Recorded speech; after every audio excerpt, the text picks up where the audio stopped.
भाजपा के 10 साल के भाजपा के कुशासन, तानाशाही, अन्याय काल के खिलाफ लड़ा जा रहा है।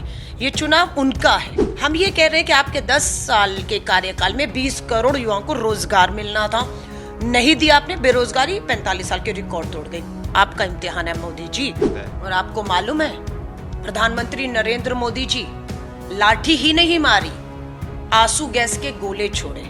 ये भाजपा के आंकड़े नहीं है, 400 भाजपा की अकड़ दिखा रहा है कि हमारी अकड़ है, हमारे पास सत्ता है। आप किसान के हत्यारे हैं प्रधानमंत्री जी। महिला कांग्रेस की राष्ट्रीय अध्यक्ष अलका लांबा लगातार छत्तीसगढ़ के दौरे पर हैं। कई लोकसभा में उन्होंने चुनावी सभा को संबोधित किया है, कांग्रेस के कार्यकर्ताओं से मुलाकात की है और इस वक्त हमारे साथ आप देख सकते हैं अलका लांबा जी है। अलका जी, सबसे पहले सवाल यही है कि छत्तीसगढ़ में कांग्रेस 2018 में सरकार रहते रहते भी जो है 2 से ज्यादा सीटों पर बढ़ नहीं पाई। अब की स्थिति में क्या रहेगी? और इससे पहले की भी जब बात करें लोकसभा में, तो लोकसभा में कांग्रेस का प्रदर्शन 1-2, इससे ज्यादा रहा नहीं है।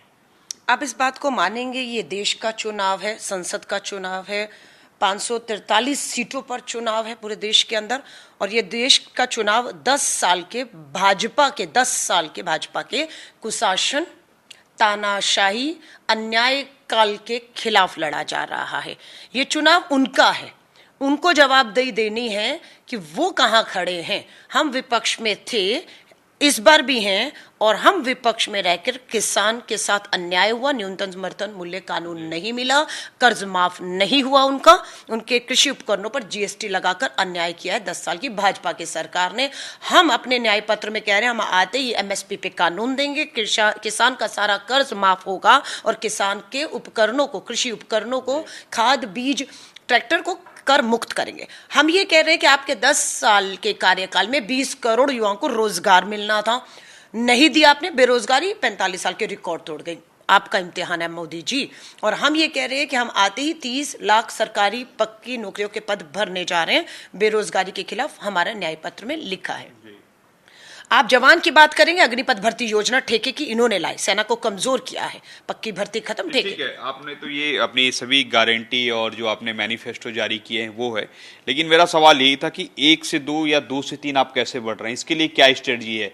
महिला कांग्रेस को यहाँ पर जो कैंडिडेट देखें तो संभवतः 2 कैंडिडेट हैं, तो उन कैंडिडेट को जीत के लिए आपने कोई मंत्र दिया है?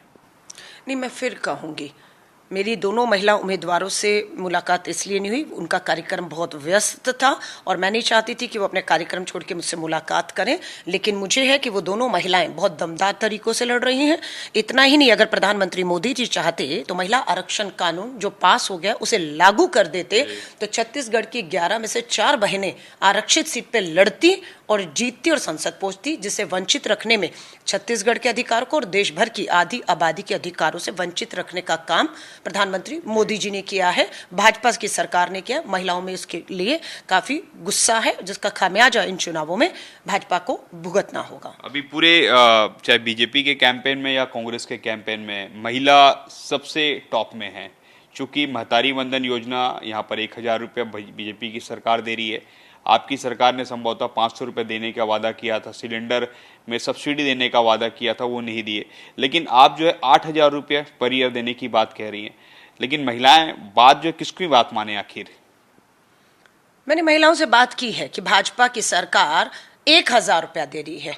इतनी महंगाई में, बेरोजगारी में, आप पूछना चाहूंगी या आपके दर्शकों से, इतनी महंगाई में मात्र 1000 रुपए में 1 महीने घर का खर्च चलाया जा सकता है? जवाब आपको देंगे, नहीं चलाया जा सकता 1000 रुपए में। और जो बहनों को 1000 आ रहा है उनका 1100 रुपया ऊपर डालकर एलपीजी घरेलू सिलेंडर खरीदने में चला गया। मोदी की गारंटी 500 था, नहीं मिला। हमने क्या किया, क्या नहीं किया, फैसला छत्तीसगढ़ का हो चुका है, हमारी सरकार थी। अब देश में भाजपा की सरकार है, ये लोकसभा का चुनाव है। हम कह रहे हैं हम 8500 रुपया महिलाओं की खाते में महीने की पहली तारीख डालेंगे, क्योंकि हमें मालूम है 1000 रुपए में महीना नहीं चलता मोदी जी। 8500 जो हमारा हिसाब किताब है कि एक घर परिवार को चलाने के लिए, महंगाई बेरोजगारी में, अगर शिक्षा फ्री है, स्वास्थ्य फ्री है, उसके बाद भी इतना चाहिए जो हमने देने का वायदा किया है।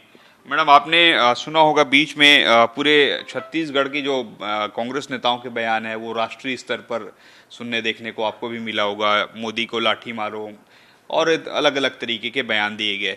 क्या लगता है कि इन बयानों से ही कांग्रेस की जीत होगी, इस तरीके के भाषणों से ही जीत होगी? आपने, मुझे नहीं मालूम कौन से हमारे नेता को। मंच जी ने कहा कि मोदी जी को लाठी मारने के लिए भूपेश बघेल एक ऐसा आदमी है जो मोदी को लाठी मार सकता है। और आपको मालूम है, प्रधानमंत्री नरेंद्र मोदी जी लाठी ही नहीं मारी, आंसू गैस के गोले छोड़े, गोलियां चलाई। 700 किसान अन्नदाता दिल्ली की दहलीज में अपनी फसल के उचित दाम मांग रहा था और शहीद हुआ है।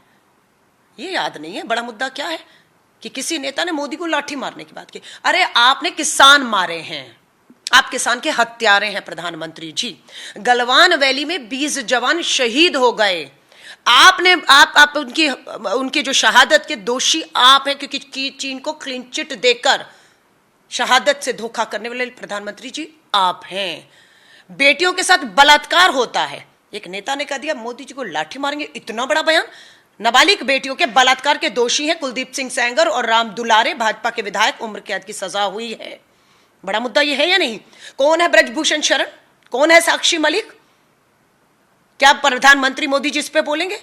बड़े मुद्दे ये हैं, बड़े सवाल ये हैं। पर दुख की बात है कि आज बड़े मुद्दे, बड़े सवालों पर लाठियां मारी, लाठी मारने की बात हुई। और प्रधानमंत्री जी आप क्या कह रहे हैं? मोदी भी कह रहे हैं कि मुझे लाठी मार रहे हैं लोग। छत्तीसगढ़ की जनता आप देख लो, तो काफी भावुक हो जा रहे हैं बातों को कह के। नहीं, प्रधानमंत्री जी अब सिर्फ भावनाओं से खेलेंगे, धर्म के नाम पर बात करेंगे, है ना, जातियों के नाम पर आरक्षण को खत्म करने जा रहे हैं, संविधान को बदलने जा रहे हैं, लोकतंत्र की आवाजों को 10 साल कुचला है। आज बहनों को डरा रहे हैं, मेरी बहनों को, किसके नाम से? मुसलमान बहनें, मुसलमान लोग घुसपैठिए हैं उनके लिए। आज वो घुसपैठिए बच्चे पैदा कर रहे हैं, वो घुसपैठिए जो है आपका मंगलसूत्र खतरे में है। ये प्रधानमंत्री जी को भाषा शोभा देती है? 140 करोड़ का भारत हिंदू मुस्लिम सिख ईसाई सब भाईचारे से रहता है। आप उनकी भावनाओं को भड़काकर, उन्हें डराकर वोट हासिल कर लेंगे, सत्ता हासिल कर लेंगे। आपकी सत्ता बच सकती है, देश बचेगा इस धार्मिक भावनाओं को करके। प्रधानमंत्री के इसी से जुड़ा एक लास्ट सवाल था मेरा कि वो कह रहे हैं कि राहुल गांधी जी या कांग्रेस जो है कभी बादशाह या मुगलों के खिलाफ में नहीं बोलते, लेकिन राजा महाराजाओं के खिलाफ में बोलते हैं। अभी कुछ देर पहले उन्होंने कर्नाटक में कही बात। ये क्या सवाल है? मैं फिर कहूंगी, 24 का चुनाव है ना, 140 करोड़ का सवाल है ना। हम क्या बोलते हैं, हम क्या नहीं बोल रहे हैं, वो ज्यादा मायने रखता है या देश का 140 करोड़ का चुना हुआ प्रधानमंत्री बेरोजगारी का बा नहीं बोल रहा, महंगाई का मां नहीं बोल रहा है, हाँ, संविधान पर हमला कर रहे हैं, आरक्षण खत्म करने की बात कर रहे हैं। दोनों की तुलना कर लीजिए, दोनों में अधिक महत्वपूर्ण इस देश के लिए क्या है वो जनता भली भांति जानती है। 400 का आंकड़ा उन्होंने दिया, आपका कोई आंकड़ा?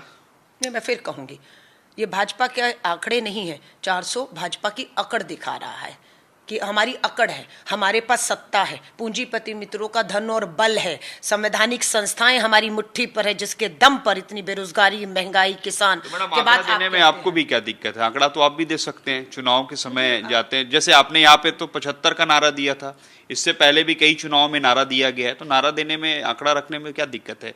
नहीं, आंकड़े किसी आधार पर रखे जाएंगे। आपने कुछ आंकड़ा बोला और मैं बोल दूं 400-500 आ जाएंगी। आई थी हमारे पास 413 सीटें 1984 में। श्री राजीव गांधी जी भारत के शहीद, भारत रत्न, युवा प्रधानमंत्री, इतिहास है 413 सीटों का। मोदी जी 400 का नारा दे रहे हैं, खोखला है ना। और हमारा अगर आप कहेंगे तो हमारा तो मार्क जो है 413 है, 413 है हमारा मार्क, इतिहास में लिखा हुआ है। हमने वो उपलब्धि हासिल की है। अभी की बात कर रहा हूं, अभी की मैं फिर कहूंगी, 2 चरण के चुनाव हुए, 7 चरणों में चुनाव है, 5 चरण बाकी। अभी वोट तो होने दीजिए, लेकिन 2 चरणों के वोट के आधार पर मैं बता रही हूं, दक्षिण भारत में भाजपा का सफाया हो चुका है। कर्नाटका की, तेलंगाना की 40, तमिलनाडु की 40 सीटों पर भाजपा पूरी तरह हार गई।